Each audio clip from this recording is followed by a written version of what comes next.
Welcome to a new edition of Harness Central. I'm Harold Howe, and I'm here with Geoff Mounds near Brantford, Ontario, just a few minutes from the offices of the Harness Edge, who's had a pretty productive week, Yes, to say the least. We've had a great week. Let's talk, we'll talk about you in a minute, but let's talk horses, first of all.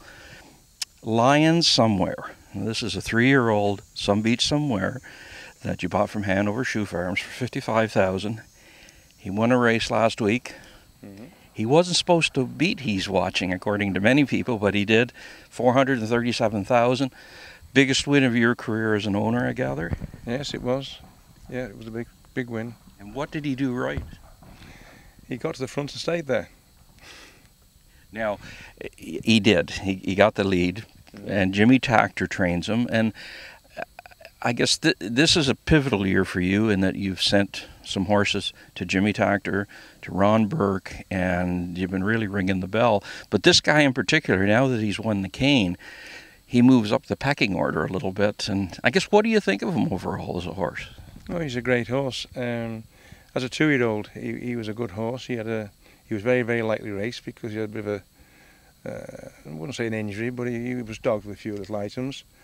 So he was lightly raced as a 2-year-old, and we brought him back as a 3-year-old, and he was doing really good. So the decision was that our own trainer, obviously, he broke him, he trained him. When it came to the race, we decided to, with the rest of the family, they decided to send him, where we thought he should be, and that was in the States. Because the trainers there, they proved they're doing a good job, and we thought he was a good horse, and they do a good job on him, which they have done. So now, with him having moved up the ladder and won the cane, and beat what most people would say was the #1 ranked 3-year-old He's Watching. Mm-hmm. Now what? Well, hopefully we'll be successful. We're going to take him to the Brown Jug, and with a little bit of racing luck, we think we may get a winner there as well. To the best of my knowledge, a Welshman has never won the Little Brown Jug. That might be a bit of an accomplishment. Yeah, that'll be quite acceptable. Okay. As good as he is, you might have one, might be better, in Lions Levi Lewis. This is a well-said colt you bought from Ed Gold, who sold in the Fairwinds Farm consignment, for $32,000. He won the Champlain and finished a very creditable second in the Metro. What's your thoughts on him? Well, we hope, we've maybe got another race for him, or maybe possibly 2, and then put him away for the winter, and let's hope he returns solid and sound for next year as a 3-year-old. Now, you and your family picked these horses as yearlings, yes. Correct? Yeah, yes. And sons. Why this one? Well, it's like everything else. You go, Harrisburg's one of our favourite places to go to. There's only 1,000 to choose from, though. Yeah, well, yeah, but obviously you look round, you check the formation, the breed, and my sons Joseph and Geoff, they're pretty knowledgeable now, and at the end of the day, you pick your horses and you've got to go by them. You can't pick every horse, can you? Well, obviously this was a good investment. He's made $267,000 already. Lots more to come, I assume. Let's hope so, yes. I feel there will be. What's next on the horizon? Lexington? Yes, I think so. Yeah. And this fellow is with Ron Burke. What's Ron have to say about him? He likes the horse. He likes him a lot. He was quite happy the way he received the horse. The horse was sound, and he was happy the way the horse had been broken and the way it was brought on to be a 2-year-old. And as soon as he had the horse, he was quite delighted with the horse. Yeah. Now, Ron also has a stablemate, Lions Again. This is a Dragon Again colt, $20,000 out of Hanover Shoe Farms. He's made $161,000, was second in the Champlain, third in the Metro, second in Nascoea. A little bit of a day late and $1 short, but he's still piling up the dollars. Yeah. How do you feel about him? Well, at one time we thought there wasn't much between the two horses, but it seems to be that Lions Levi's matured better and seemed to be a little bit of a stronger horse. But I still think there's a good future for the other horse as well, again, as a 3-year-old. Both following similar paths here in the coming weeks? Yep, yes, that's right. That's good. Well, let's just talk a little bit about yourself. Now, I've intimated you're from Wales.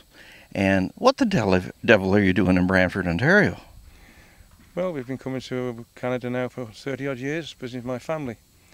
As we got older, we used to stop longer with I stopped with my uncle, who passed away, and then we stopped with my cousin.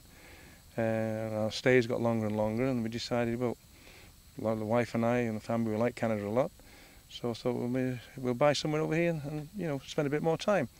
And that's exactly what we did do. We bought a trailer park, the first trailer park, and we had living accommodation on that park. And then we decided to do our own barn. We built a barn and track over at Burford.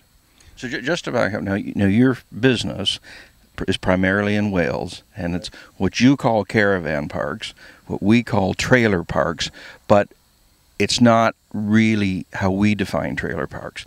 These are freestanding trailers, very nice, I've seen your website, that I could own. But you also have that I could rent for holidays. Is that correct? We have in the UK, yes. In Wales, we rent trailers as well. And you have 8 properties. We have 9 properties now, I think. 9 properties. Yeah. But you've taken that concept and have 3 of them here in Ontario? Yes, we bought the parks originally, and it was, a bit run down, and we've done the same sort of work on the parks here as we do in the UK, and we've made nice parks out of them. And I think the locals, the local council, are quite happy with what we've done with the parks, and hopefully it sends a trend for other people. So now we understand where you've come from, what you do. Where did the horses come from? Because Wales is not exactly a hotbed for harness racing. Well, in the UK it is, because most farmers have a trotting horse or a pacer. They race locally, obviously, on grass tracks. We bought the first horse we ever had. It was a horse called Bonamore, which we bought of a friend of ours. My son Geoff, the other boy, he rode that horse. And from there we started to go to the sales. There was a guy called J.S. Jones in St Asser. Sure. And our first horse, I think, was a horse called Lion's Pride. And that's really what started it off. We used to come to Harrisburg, buy yearlings there, take them back to the UK, Wales, and if they was good enough, we used to send them back to Canada. And that's really what started us off over in Canada racing. Right. And you've been racing horses in Canada and the US for quite a number of years now. Oh, it's quite a few years now, I don't know exactly, but it goes back to our first horses with a guy called Bill Robinson. We were quite successful with him, and we had all the various trainers in the meantime. And we have our own trainer now, as you know, with Kieran Morrison. Kieran Morrison. And the idea is you folks go pick the yearlings, but you also do some breeding too, then raise them, develop them here, and if you feel they're good enough, on they go to whoever you want them to go to. That's correct, yeah. Good. Depends on the way the horse turns out, obviously. Right. Well, that's great, and obviously you'll be aggressive with the yearling sales this year. Oh yes. These breeders are watching this, they want to hear that. I'm sure we'll be there, yes, definitely. Okay. Well, Geoff, congratulations on the last week, and hopefully some good weeks ahead, and thanks for sharing your thoughts. Thank you very much, thank you. Harold Howe with Geoff Mounds, giving you the Harness Racing Edge.